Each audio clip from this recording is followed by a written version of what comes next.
السلام علیکم ناظرین منگول دانشوروں نے ہلاکو خان کو سمجھانے کی کوشش کی کہ وہ عبادت کو مکمل کرے۔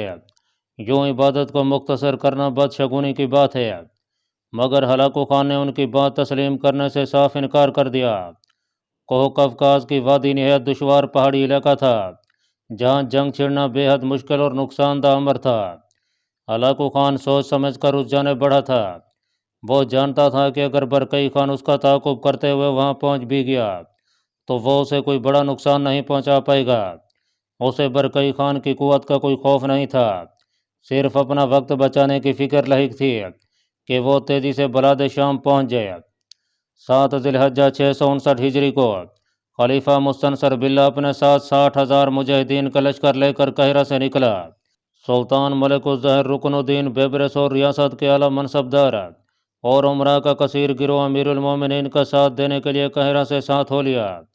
خلیفہ مستنصر باللہ کی خواہش تھی کہ وہ تیز رفتاری سے سفر کرتے ہوئے جلد از جلد بغداد پہنچ جائے، لہذا تمام راستے کم سے کم پڑاؤ ڈالے جائیں۔ قاہرہ سے نکل کر پہلا پڑاؤ غانا کے قریب ڈالا گیا، جو کہ حلب سے متصل تھا۔ مجاہدین کا گروہ تمام راستے نعرہ تکبیر کی آوازیں بلند کرتا رہا۔ وہ اپنے خلیفہ کو اپنے درمیان پا کر روحانی تقویت محسوس کر رہے تھے۔ بڑے عرصے کے بعد یہ موقع آیا تھا کہ کسی جنگی مہم کی قیادت خود خلیفہ اسلام کر رہا تھا۔ پڑاؤ ڈالنے کے بعد مجاہدین کی عزم و ہمت نے جوش و ولولہ پیدا کرنے کے لیے خلیفہ مستنصر باللہ نے غانا میں ایک خطاب کیا، جس میں جہاد کی فضیلت کو خصوصیت سے بیان کیا گیا۔ سلطان رکن الدین بیبرس نے امیر المومنین کے حکم کے باعث تمام وقت آداب خلافت کو ملحوظ نظر رکھتے ہوئے اپنی خاموشی برقرار رکھی۔ غانا میں مجاہدین کے قیام کی خبریں دور دور تک پھیل گئیں۔ ریاست حلب میں بھی اس جنگی مہم کے چرچے ہر خاص و عام کی زبان پر تھے۔ سلطان علاء الدین لولو تذبذب کا شکار تھا کہ کہیں خلیفہ مستنصر باللہ کا رخ اس کی ریاست کی جانب نہ مڑ جائے۔ حلب میں موجود خلیفہ الحاکم بامر اللہ کو جب اپنے عباسی بھائی کی غانا میں آمد کا معلوم ہوا تو اس نے علاء الدین لولو کو فوراً پیغام بھیجا کہ وہ اسی وقت خلیفہ مستنصر باللہ سے ملاقات کرنا چاہتا ہے۔ علاء الدین لولو اپنے خلیفہ کی اس عجیب سی فرمائش پر بوکھلا گیا۔ اس نے طوعاً و کرہاً رضامندی کا اظہار کرتے ہوئے علامہ ابن تیمیہ اور دیگر ریاستی عہدیداروں کے ساتھ خلیفہ حاکم بامر اللہ کو غانا بھیجنے کا فیصلہ کیا۔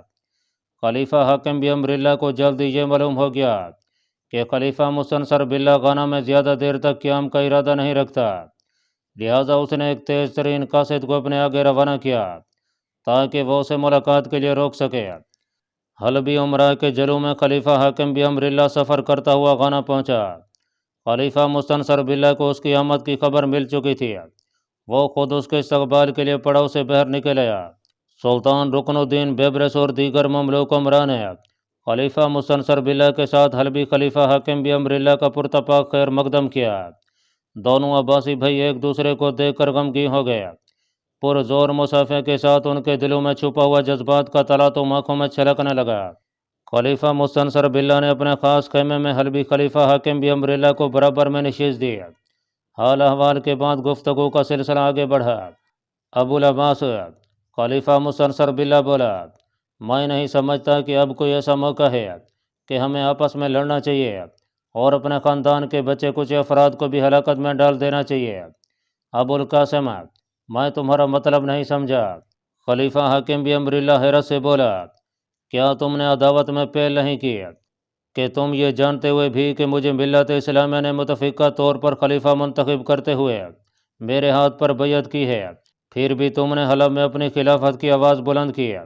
خلیفہ مستنصر باللہ کی آواز میں شکوہ تھا۔ ابو القاسم، اللہ رب العزت جانتا ہے کہ اس میں میری کوئی خواہش نہیں تھی۔ یہ ابن تیمیہ موجود ہیں، یہ میری جانب سے گواہی دیں گے کہ میں تو آخری دم تک انکار کرتا رہا، مگر حلب کے لوگ اور عمرا اصرار کرتے رہے۔ خلیفہ حاکم بامر اللہ نے صفائی پیش کرنا چاہیے۔ میں تمہاری بات تسلیم کیے لیتا ہوں۔ اگر واقعی تمہاری نیت صاف تھی تو تمہیں میری بیعت کا مشورہ دینا چاہیے تھا۔ کیا ہمارے اجداد میں بھائی خلیفہ کے لیے بیعت نہیں لیا کرتے تھے؟ مجھے اقرار ہے کہ آج میں غلطی پر ہوں۔ خلیفہ حاکم بامر اللہ کی نگاہیں جھک گئیں۔ ہمارے محسن سلطان بیبرس کی اعلیٰ ظرفی دیکھو، کہ اس نے تمہاری خلافت کی جانب ایک بار بھی نہ تو آنکھ اٹھائی اور نہ ہی ہم سے کبھی شکوہ کیا، حالانکہ وہ ایسا کر سکتا تھا، مگر اسے اعضائے خلافت صرف اس لیے نہیں کرنا تھی کہ وہ خلافت کو اپنے گھر کی لونڈی بنایا۔ وہ خلقت خدا کو اسی مرکز پر دوبارہ متحد کرنا چاہتا ہے جس کا فقدان آج ہماری بربادی کا باعث بنا ہے۔ وہ تو ایک غلام زادہ ہے اور اتنا کچھ سوچ لیتا ہے، کیا تمہاری نگاہوں میں اپنے نسب کی اتنی بھی وقت باقی نہیں رہی؟ خلیفہ مستنصر بلا کاٹدار لہجے میں بولتا گیا۔ خلیفہ حاکم بھی امر اللہ نگاہیں نیچی کیے بیٹھا رہا۔ اس کے کانوں میں خلیفہ مستنصر بلا کی تیز آواز گونج رہی تھی۔ اگر تم سمجھتے ہو کہ خلافت پر تمہارا حق ہے تو میں ان سب لوگوں کے سامنے اپنی دستبرداری کا اعلان کرتا ہوں۔ تم یہ منصب سنبھال لو اور مجاہدین کے ساتھ جاؤ اور بغداد تتاریوں سے واپس لے لو۔ یقین رکھو میں تمہارے ہر حکم کا تابع رہوں گا۔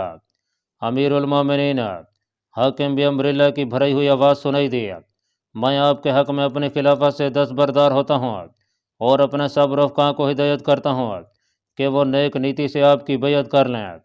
سچ جانیے کہ مجھے بھی خلافت کی حرص نہیں تھی اور نہ ہی میں نے آپ سے عداوت کا گمان کیا ہے۔ دوسرے لمحے حاکم بھی امر اللہ نے اٹھ کر امیر المومنین مستنصر باللہ کا ہاتھ اپنے ہاتھوں میں لیتے ہوئے اپنی بیعت کی مہر ثبت کر دیا۔ حلبی عمرہ اپنے خلیفہ کی ایک دستبرداری پر ہکا بکا کھڑے رہ گیا۔ یہ سب اس قدر آنن فانن ہوا کہ انہیں سوچنے سمجھنے کی مہلت بھی نہ مل سکی۔ اپنے خلیفہ کی دستبرداری کے بعد ان کے پاس دوسری کوئی صورت نہ تھی کہ وہ آگے بڑھ کر خلیفہ مستنصر باللہ کی بیعت کریں۔ وہ بحالت مجبوری آگے بڑھے اور بیعت کرتے گئے۔ خلیفہ مستنصر باللہ نے ان عمرہ کو اپنی جانب سے تمام حلب سے بیعت حاصل کرنے کی ہدایت کی اور حلب کے منتظم علاؤالدین لولو کے نام ایک مراسلہ بھی تحریر کر کے دیا جس میں اپنی بیعت اور سلطان بیبرس کی سیادت کو تسلیم کرنے کا حکم تحریر تھا۔ تھوڑی دیر بعد حاکم بھی امر اللہ کی خواہش پر عمرہ اور رفقا کو خیمے سے باہر بھیج دیا گیا۔ اب خیمے میں صرف خلیفہ مستنصر باللہ، سلطان رکن الدین بیبرس، امیر فخر الدین لقمان، امیر کلا دون الفی اور حاکم بھی امر اللہ رہ گئے تھے۔ امیر المومنین حاکم بھی امر اللہ قدر توقف کے بعد بولا، خلوت کی ضرورت اس لیے پیش آئی ہے کیونکہ جو بات میں اب کرنا چاہتا ہوں وہ صرف ہم لوگوں کے درمیان رہنا زیادہ بہتر ہے۔ ابو العباس کھل کر بات کرو، ہمیں تمہارے انداز سے کچھ خوف محسوس ہو رہا ہے۔ خلیفہ مستنصر باللہ پریشان سا ہو گیا۔ سلطان رکن الدین بیبرس پوری طرح چوکنا بیٹھا تھا کہ کہیں حاکم بھی امر اللہ کوئی غلط حرکت نہ کر دے۔ امیر المومنین بات یہ ہے کہ میں آپ کو خلوص نیت سے یہ مشورہ دیتا ہوں کہ آپ بغداد کی مہم کا ارادہ ترک کر دیں۔ حاکم بھی امر اللہ نے دھیمے انداز میں کہا تو سب لوگ اپنی جگہ بیٹھے سناٹے میں آ گیا۔ خلیفہ مستنصر باللہ عجیب نگاہوں سے اسے دیکھ رہا تھا۔ اس کی مستفسرانہ نگاہیں بدستور اس کے چہرے کا طواف کر رہی تھیں جبکہ آنکھوں کی پتلیوں کا پھیلاؤ اس کی ناگواری کا احساس بھی دلا رہا تھا۔ حاکم بھی امر اللہ نے سب کے چہروں پر اچٹتی نظر ڈالی اور اپنی بات کو آگے بڑھایا۔ امیر المومنین، بغداد کی واپسی کے بارے میں تو میں کچھ نہیں کہہ سکتا کہ وہ کس کے ہاتھوں تتاریوں کے خوخار پنجوں سے نجات پائے گا، مگر یہ بات یقینی ہے کہ کوئی بھی عباسی شخص اسے واپس حاصل نہیں کر سکتا، خواہ وہ آپ ہوں یا میں یا کوئی اور۔ تم یہ بات اتنے وثوق سے کیسے کہہ سکتے ہو؟ خلیفہ مستنصر باللہ لرزتی ہوئی آواز میں بولا، آپ بخوبی جانتے ہیں کہ نبی کریم صلی اللہ تعالی علیہ وآلہ وسلم نے بشارت فرمائی تھی کہ آل عباس کی حکومت کا خاتمہ چپٹے چہروں والے گروہ کے ہاتھوں ہوگا جن کی آنکھیں چھوٹی چھوٹی اور قریب قریب ہوں گی، ان کے جوتے بالوں کے ہوں گے اور جسم کھالوں اور چمڑوں سے لپٹے ہوں گے۔ کیا تتاری درندگی اور شبہات میں اس بشارت کے مصداق نہیں ہیں؟ یہ سب تو سچ ہے، مگر تم یہ کیسے کہہ سکتے ہو کہ آل عباس کو تتاریوں پر فتح حاصل نہیں ہو سکتی؟ خلیفہ مستنصر باللہ معترض انداز میں بولا، امیر المومنین، میں نے یہ نہیں کہا کہ تتاریوں کو مغلوب نہیں کیا جا سکتا، بلکہ میری بات کو سمجھنے کی کوشش کریں کہ نبی کریم صلی اللہ تعالی علیہ وآلہ وسلم نے ہماری حکومت کا خاتمہ ان کے ہاتھوں بیان فرمایا ہے، ہمارے ہاتھوں ان کے خاتمے کی نوید نہیں سنی۔ اس سے صاف مراد ہے کہ ان کی آمد کے بعد ہماری حکومت کا باب بند ہو جائے گا۔ آپ کے مشاہدے میں آ چکا ہے کہ عین جالوت کے مرکے میں سلطان رکن الدین بیبرس کے ہاتھوں تتاریوں کو شکست ہو گئی، مگر بغداد کی خلافت اور محافظ ان سے مقابلہ کرنے میں عاجز رہے۔ تمہارا فلسفہ اور منطق ہماری سمجھ سے باہر ہے۔ دوسرا، ہم صرف اپنے اللہ پر یقین رکھتے ہیں۔ وسوسوں اور تعویلوں کے شگون ہماری راہ نہیں روک سکتے۔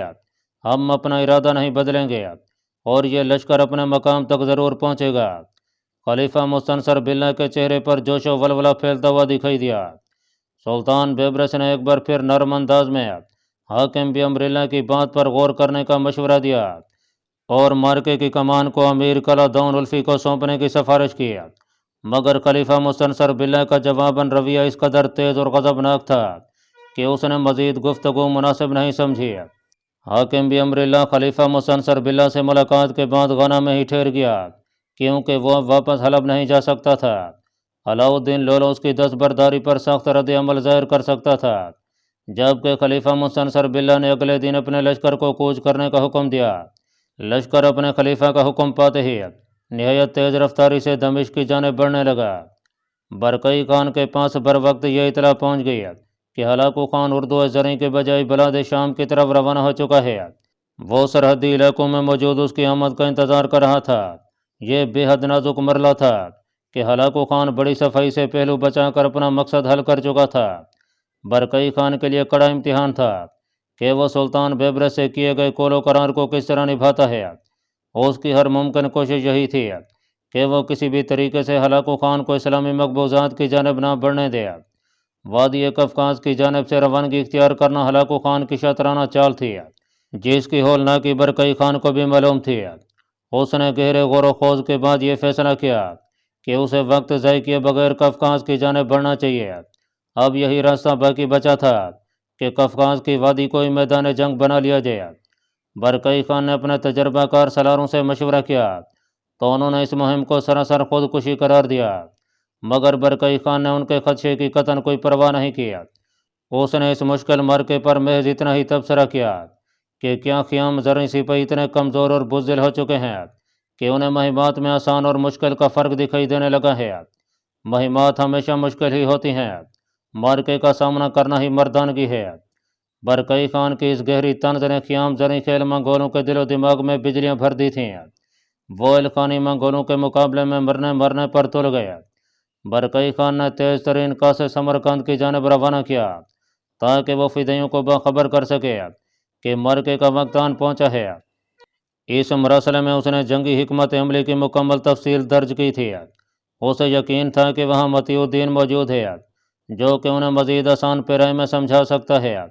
پھر کچھ غور کرنے کے بعد اس نے 200 جنگجو سپاہیوں کو دستہ فائناجو خان کی قیادت میں سمرقند کے راستے کہیستان روانہ کر دیا کہ وہ کہیستان پہنچ کر فدائی سپاہیوں کے ساتھ مل کر سامنے کی جانب سے ہلاکو خان کو پریشان کر سکے۔ برقعی خان نے نمور سے فارغ ہوتے ہی تمام لشکر کو ساتھ لیا اور وادی قفقاز کی جانب راہ لیا۔ اس کی رفتار بہت تیز تھی۔ اس نے راستے میں کسی بھی مقام پر قیام نہیں کیا۔ وہ اپنی جوشیلی طبیعت کی وجہ سے ہر کام کو نہایت تیز رفتاری سے مکمل کیا کرتا تھا۔ ویسے بھی اس کے پاس وقت بہت کم تھا۔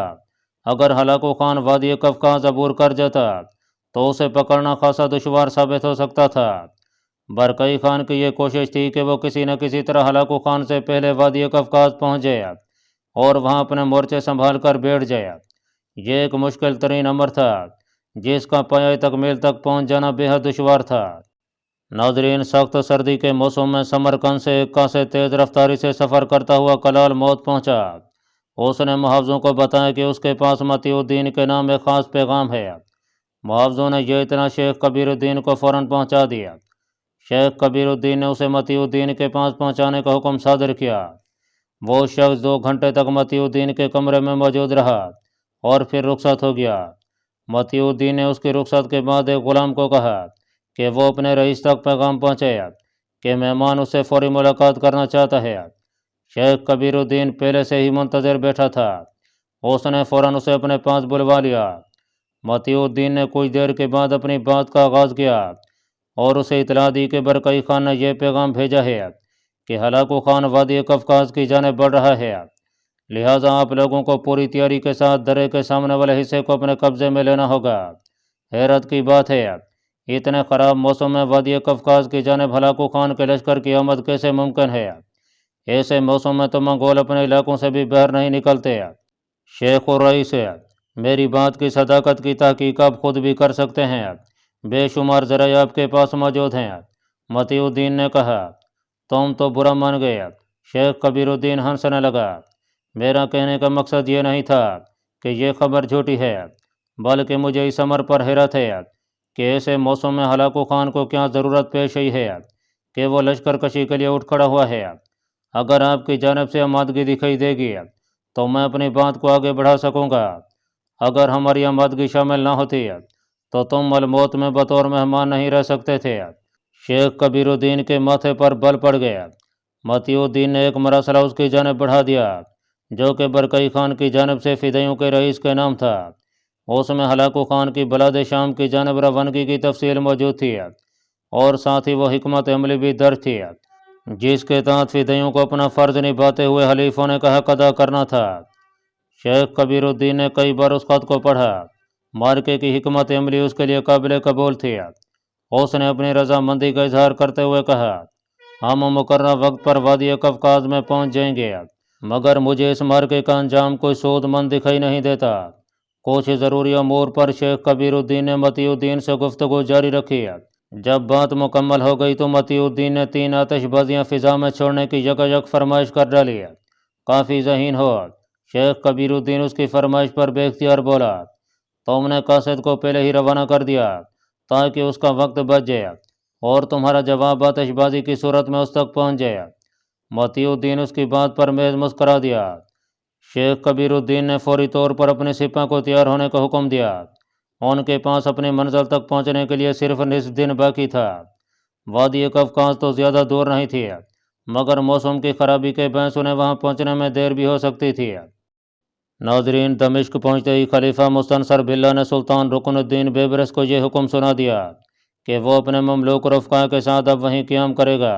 مجاہدین کا لشکر اب صرف خلیفہ کی قیادت میں ہی بغداد کی جانب روانہ ہوگا۔ سلطان رکن الدین بیبرس کا خیال تھا کہ دمشق پہنچنے کے بعد ممکن ہے کہ امیر المومنین کا خیال بدل جائے، مگر اس کی ضد برقرار دیکھ کر اس نے الجھنا مناسب نہیں سمجھا۔ اس نے امیر المومنین کا ہاتھ اپنے ہاتھوں میں تھام کر اس بات کا اقرار کیا کہ وہ اس مرکے میں بالکل شمولیت نہیں کرے گا، البتہ جب اسے امیر المومنین خود طلب کریں گے تو وہ فوراً حاضر ہو جائے گا۔ ایک دن کے مختصر قیام کے بعد خلیفہ مستنصر باللہ 60,000 سے زائد مجاہدین کی جماعت لے کر بغداد کی جانب روانہ ہو گیا۔ سلطان بیبرس خلیفہ مستنصر باللہ کو دمشق کے بحر تک چھوڑنے کے لیے ساتھ آیا۔ خلیفہ اسلام کی سرکردگی پا کر اسلامی لشکر میں بلاد شام سے ہزاروں کی تعداد میں تتاریوں کے خلاف جہاد کے لیے رضاکار مجاہدین شامل ہوتے رہے۔ سلطان بیبرس خلیفہ مستنصر باللہ کے رویے سے نہایت ارزدہ خاطر تھا، پھر بھی اس نے اس کی فتح و نصرت کے لیے دعا کی۔ خلیفہ مستنصر باللہ اپنے گرد اتنا بڑا لشکر دیکھ کر پھولے نہیں سمایا۔ اسے اپنی آنکھوں پر یقین نہیں آ رہا تھا کہ اللہ تعالیٰ نے اس کی مدد کے لیے اتنی کثیر تعداد میں خلقت کو ساتھ کر دیا۔ وہ عالم تصور میں بغداد کی نئی تعمیر اور پر رونق بازاروں کو محسوس کر کے زیر لب مسکراتا رہا۔ سلطان رکن الدین بیبرس نے خلیفہ مستنصر باللہ کی حفاظت کے لیے کچھ خفیہ مملوک سپاہی بھی ساتھ روانہ کیے تھے، جن کی یہ ذمہ داری تھی کہ وہ نازک ترین حالات میں خلیفہ کو نقصان نہ پہنچنے دیں۔ اس کے علاوہ سلطان بیبرس نے خلیفہ کے لشکر کی مدد کے لیے امیر قلعہ دون الفی کی زیر قیادت ایک تجربہ کار اور مہارت یافتہ مملوک دستہ بھی تیار کیا۔ سلطان بیبرس نے مخبروں کو کڑی ہدایات کی کہ وہ ایک ایک پل کی خبریں دمشق روانہ کرتے رہیں۔ سلطان بیبرس کے پرخلوص جذبے کا اظہار اور اطاعت کی یہ مثال تاریخ میں ایک مثال ہے۔ خلیفہ مستنصر باللہ کا لشکر اوسط رفتار سے بغداد کی جانب بڑھ رہا تھا۔ کسی خاص تبدیلی یا خطرے کی کوئی بات نہیں آئی جس پر سلطان بیبرس خاصی حد تک مطمئن ہو گیا، البتہ اسے تتاریوں کی جانب سے اس قدر خاموشی پر حیرت تھی کہ انہوں نے ابھی تک کوئی خاص پیش قدمی کیوں نہیں کی۔ دمشق میں قیام کیے ہوئے سلطان بیبرس کا 7واں دن تھا کہ اسے کسی وفد کی آمد کے بارے میں آگاہ کیا گیا۔ سلطان بیبرس نے اس ملاقاتی وفد کو اپنے شاہی کمرے میں ہی طلب کر لیا۔ سلطان بیبرس کے ہمراہ اس وقت اس کا معتمد خاص امیر فخر الدین لقمان بھی موجود تھا۔ آنے والا وفد 5 افراد پر مشتمل تھا۔ وہ سب لوگ ادھیڑ عمر دکھائی دیتے تھے۔ انہوں نے روایتی عمرہ کا لباس زیب تن کیا ہوا تھا۔ سلطان رکن الدین بیبرس نے انہیں بیٹھنے کا اشارہ کیا۔ وہ سب مؤدب انداز میں سلام کرتے ہوئے سلطان کے سامنے نشستوں پر بیٹھ گئے۔ نو وارد وفد کی خاموشی کو دیکھتے ہوئے سلطان بیبرس مسکرا دیا۔ وہ لوگ اجازت کے لیے طلبگار نگاہوں سے سلطان بیبرس کی جانب دیکھ رہے تھے۔ سلطان بیبرس نے انہیں بات کرنے کا اشارہ کیا۔ سلطان محترم، ان میں سے ایک خوش وضع اور ادھیڑ عمر شخص بولا، میرا نام غیاث الدین ہے اور میرا تعلق ریاست حلب سے ہے۔ میں ایک خاص خبر کے ساتھ آپ کی خدمت میں حاضر ہوا ہوں۔ سلطان رکن الدین بیبرس نے اس کے منہ سے حلب کا تذکرہ سن کر ناگواری کا اظہار کیا۔ ان نازک حالات میں وہ امیر حلب علاؤالدین لولو کی سازشوں میں نہیں پڑنا چاہتا تھا۔ دیکھو، مجھے صرف وہی بات بتانا جس میں کوئی صداقت ہو۔ میں بیکار باتوں میں اپنا وقت ضائع نہیں کرنا چاہتا۔ سلطان بیبرس کا لہجہ کسی قدر سخت ہو گیا۔ سلطان محترم، ہمارا شمار ایسے عمراء میں ہوتا ہے جنہیں نہ تو دولت و حشمت کی کوئی ہوس ہے اور نہ ہی سلطانوں کے سامنے اپنی حیثیت مستحکم بنانے کی خواہش ہے۔ ہم لوگ صرف اس مقصد کے لیے یہاں آئے ہیں کہ لوگوں نے آپ پر جس اعتماد و یقین کا اظہار کیا ہے اسے چند مفسد اور شریر لوگوں کی خفیہ ریشہ دوانیوں سے بچایا جا سکے۔ غیاث الدین مؤدب انداز میں کسی قدر لفظ چباتے ہوئے بولا۔ اس کے چہرے پر کسی قسم کا خوف یا پریشانی دکھائی نہیں دی۔ سلطان بیبرس نے تیز نگاہوں سے اس کے سراپے کا جائزہ لیا۔ غیاث الدین کے چہرے پر پھیلی ہوئی سچائی کی جھلک نے سلطان کے دل میں نرمی کا گوشہ پیدا کر دیا تھا۔ تم اطمینان سے اپنی بات مکمل کرو، ہم سن رہے ہیں۔